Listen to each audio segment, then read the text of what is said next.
Sungguh menyedihkan, inilah sejarah awal terpecahnya agama Islam menjadi banyak aliran dan firqah. Dahulu, setelah wafatnya Nabi Muhammad SAW, banyak sekali firqah-firqah baru dalam Islam yang bermunculan. Yang dimaksud firqah secara bahasa adalah kelompok atau golongan. Sejak saat itu, lahirlah banyak akidah-akidah baru di tengah umat muslim. Perbedaan akidah dan aliran ini lantas banyak menimbulkan permusuhan dan perpecahan umat. Tidak sedikit suatu golongan yang mengkafir-kafirkan golongan Islam lainnya yang tidak sepaham dengan mereka. Bahkan, tidak sedikit dari mereka yang memilih menempuh jalur perang hingga membuat banyak nyawa melayang sia-sia. Dalam sebuah hadis, Nabi Muhammad sendiri sudah pernah menjelaskan tentang akan terpecahnya umatnya di akhir zaman. Beliau menjelaskan bahwa umat Yahudi akan pecah menjadi 71 atau 72 golongan, lalu umat Nasrani akan pecah menjadi 71 atau 72 golongan, sedangkan umat Muslim akan terpecah menjadi 73 golongan. Dari seluruh golongan itu, hanya ada satu saja yang akan selamat, selain itu celaka semua. Nabi Muhammad SAW menjelaskan, bahwa mereka yang akan selamat adalah golongan yang mengikuti as-sunnah wal jamaah. Setelah Nabi Muhammad SAW wafat, bibit perselisihan di antara umat Islam mulai tampak. Yang pertama kali tampak ialah mengenai tempat di mana Nabi Muhammad dimakamkan dan siapa yang berhak menggantikan beliau. Dari sini kemudian menyebabkan timbulnya firqah di kalangan umat Islam. Sahabat Ansor memandang bahwa jabatan khalifah harus dari kalangan mereka. Hal ini karena mereka telah menolong dan melindungi dakwah Nabi sehingga Islam bisa berkembang dengan pesat. Kemudian di lain pihak berpendapat bahwa khalifah harus berada di tangan Bani Hashim. Perselisihan akhirnya dapat diatasi dengan terpilihnya Sayyidina Abu Bakar As-Siddiq dan kemudian diteruskan oleh Sayyidina Umar bin Khattab. Namun pada masa Khalifah Utsman bin Affan, kembali timbul berbagai perpecahan di antara umat Islam yang secara lebih serius. Di tengah-tengah itu, lantas muncullah seorang Yahudi kelahiran Yaman yang bernama Abdullah bin Sabah yang mengaku telah masuk ke dalam Islam dan kemudian gencar mempropagandakan semangat anti Khalifah Utsman bin Affan. Sejak itulah kemudian muncul aliran Syiah dan selanjutnya disusul aliran-aliran baru lainnya.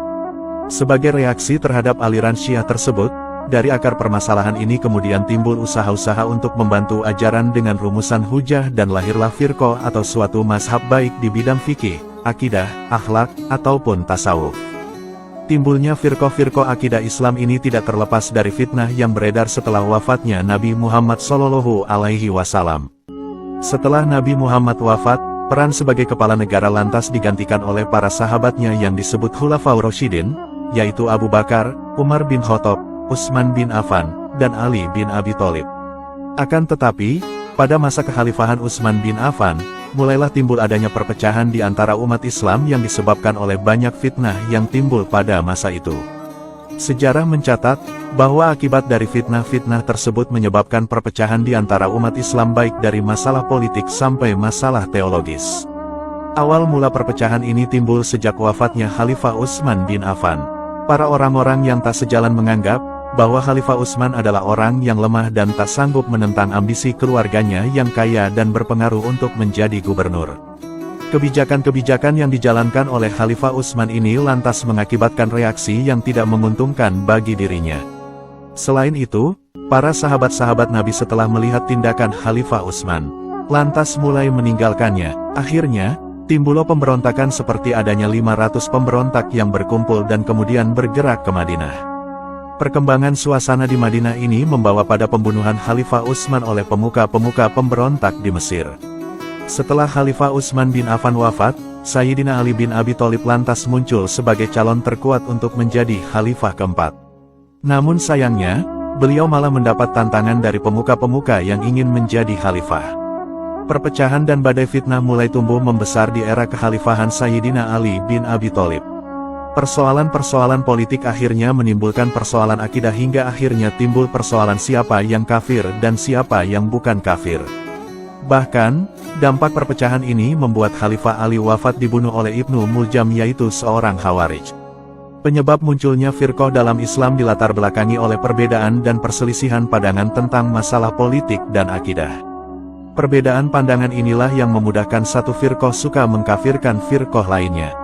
Faktor munculnya firqah lainnya yaitu cenderung berpendapat menurut pikiran sendiri, tajamnya perselisihan dalam bidang fikih, perselisihan dalam masalah asma, sifat, dan perbuatan Allah, hilangnya kekuasaan politik Islam dan runtuhnya kekhalifahan, berani menetapkan kedudukan sahabat Nabi tanpa dasar yang kuat, perbedaan ijtihad di kalangan sahabat, fanatisme kesukuan bangsa Arab, perebutan jabatan khalifah dan lain-lain. Berikut daftar beberapa macam aliran atau firqoh dalam Islam. Aliran Islam yang pertama yaitu Sunni atau Ahlus Sunnah wal Jamaah. Orang-orang yang mengikuti faham ini adalah kaum atau golongan yang mengamalkan ajaran agama Islam murni sesuai yang diajarkan Nabi Muhammad dan para sahabatnya. Firqoh inilah yang telah dianut oleh mayoritas umat Islam di dunia pada umumnya, termasuk umat Islam di Indonesia. Aliran Islam yang kedua adalah Syiah. Aliran Syiah yaitu faham kaum yang beritikad bahwa Ali bin Abi Thalib adalah orang yang berhak menjadi khalifah pengganti Rasulullah. Sementara sahabat Abu Bakar, Umar, dan Utsman dianggap khalifah yang tidak sah. Hal ini karena mereka mengambil haknya sahabat Ali bin Abi Thalib. Saat ini, Syiah adalah firqoh Islam terbesar kedua di dunia setelah Sunni. Bahkan, di Indonesia juga banyak penganut aliran ini. Aliran Islam yang ketiga adalah Khawarij. Mereka adalah golongan yang keluar dari barisan Ali bin Abi Thalib karena menolak tahkim atau perdamaian pasca Perang Siffin. Mereka mempunyai semboyan tidak ada hukum kecuali dari Allah Subhanahu wa Ta'ala. Para pemimpin Khawarij antara lain adalah Urwa bin Hudair, Najdah bin Uwaimir, Mustaurid bin Sa'ad dan lain sebagainya. Aliran Islam yang keempat adalah Murji'ah. Mereka adalah golongan kaum yang menangguhkan orang yang bersalah sampai di hadapan Tuhan. Pemimpin Murji'ah di antara lain adalah Hasan bin Bilal al-Musan. Disebut Murji'ah karena berpendapat bahwa pelaku dosa besar tidaklah kafir dan tidak berpengaruh terhadap iman seseorang.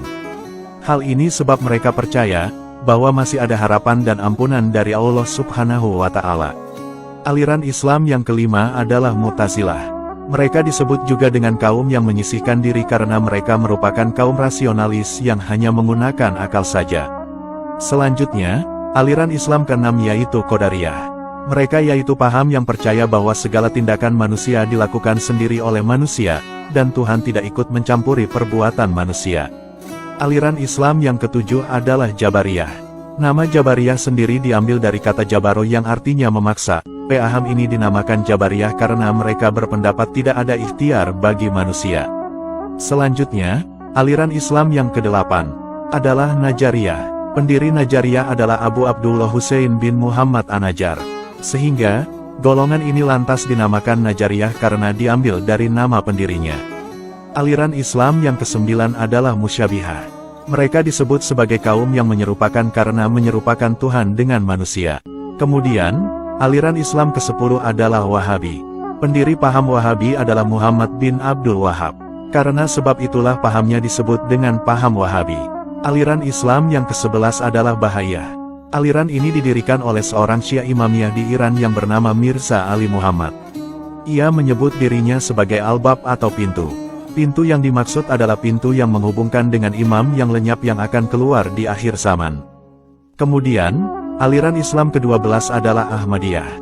Pendirinya adalah Mirza Ghulam Ahmad. Ia mengaku menerima wahyu dari Allah dan mengaku diangkat menjadi nabi.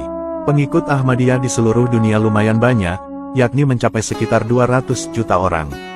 Selain aliran-aliran yang sudah disebut, ternyata masih banyak aliran-aliran Islam yang kecil-kecil yang belum banyak diketahui orang.